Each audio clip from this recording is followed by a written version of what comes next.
એક સાથે વાગી ગયા તાળા।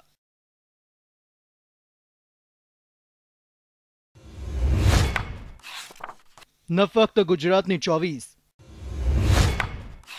પરંતુ દેશની 42 બ્રાન્ચો એક જ દિવસમાં બંધ કરી દેવામાં આવી છે।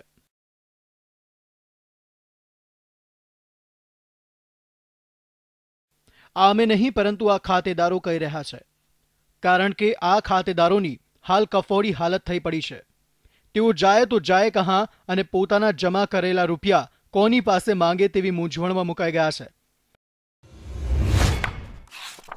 કારણ કે ખેતેશ્વર અર્બન ક્રેડિટ કોઓપરેટિવ સોસાયટીની કેટલીય બ્રાન્ચોને રાતોરાત તાળા વાગી ગયા છે, જેને લઈને ખાતેદારોને હવે પોલીસ સ્ટેશનના પગથિયા ચઢવાનો વારો આવ્યો છે। ખાતેદારોના હાથમાં ભલે પૈસા ભર્યાની રસીદ હોય, પરંતુ આ રસીદમાં લખેલા રૂપિયા પરત મળશે કે કેમ તે માત્ર એક આશા બનીને રહી ગઈ છે।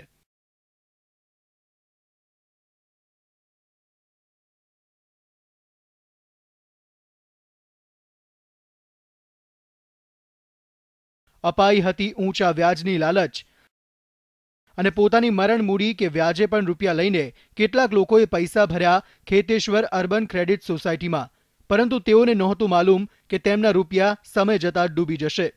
ગુજરાત સહિત દેશભરમાં ખેતેશ્વર અર્બન ક્રેડિટ કોઓપરેટિવ સોસાયટીની વિવિધ બ્રાન્ચ શરૂ કરી તેના સંચાલકો દ્વારા અનેક લોકો પાસેથી લાખો રૂપિયા ઉઘરાવવામાં આવ્યા હતા।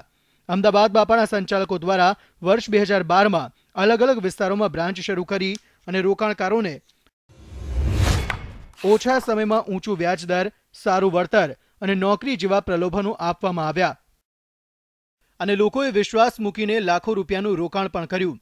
પરંતુ જુલાઈ 2016માં વિવિધ બ્રાન્ચની ઓફિસોને રાતોરાત તાળા વાગી ગયા અને પોતાના રૂપિયા ડૂબ્યા હોવાની જાણ થતાં રોકાણકારોએ chairman Vikramsinh Rajpurohit, director Rajveersinh Rajpurohit, PRO Shaitansinh Rajpurohit, Yudhishthir Rajpurohit અને મેનેજર હેડ ચેતન જોશી નામના વ્યક્તિઓ વિરુદ્ધ હવે અંતે ગુનો નોંધાવ્યો છે।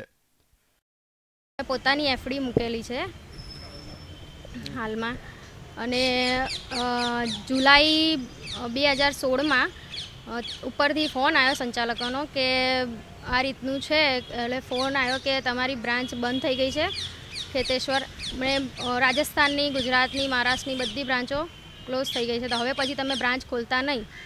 અમારા પૂછવાથી એમણે પછી કોઈ જવાબ ના આપ્યો કે સાહેબ અમારી એફડીનું શું, એમણે કોઈ જવાબ ના આપ્યો હતો કે એ હું ના જાણું, ઉપરથી સંચાલકોનો ઓર્ડર આવ્યો છે।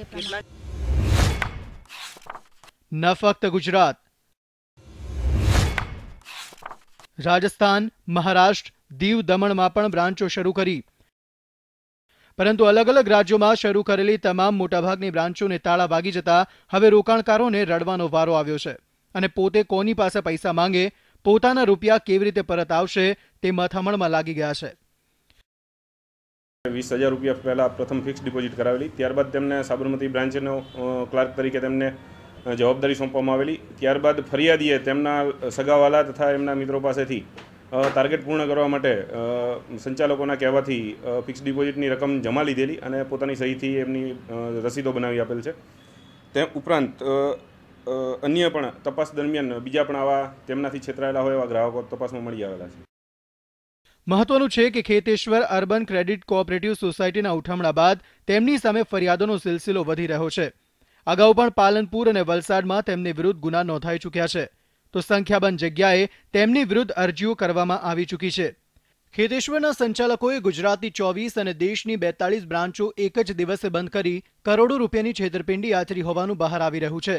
તેમ છતાં આરોપીઓ પોતે તમામ રૂપિયા પરત આપશે તે પ્રકારની બાંહેધરી આપતો એક મોબાઈલ વિડીયો વાયરલ કર્યો હોવાનું હાલ સામે આવ્યું છે। जैसा माहौल अखबारों में चला है वैसा कुछ भी नहीं है। कुछ समय के लिए आर्थिक मंदी होने की वजह और कुछ ऐसा लोन में फंसने की वजह से कुछ प्रॉब्लम आ गई है।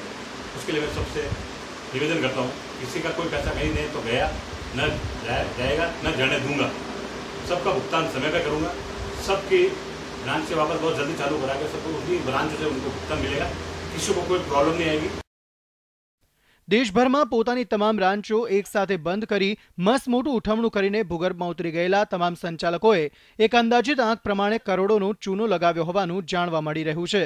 ત્યારે લોકોની પરસેવાની મૂડી પડાવી લેનારા ક્યારે પોલીસ ગિરફ્તમાં આવે છે અને ક્યારે રોકાણકારોને તેમના રૂપિયા પરત મળે છે તેની પર તમામ લોકોની મીટ મંડાયેલી છે.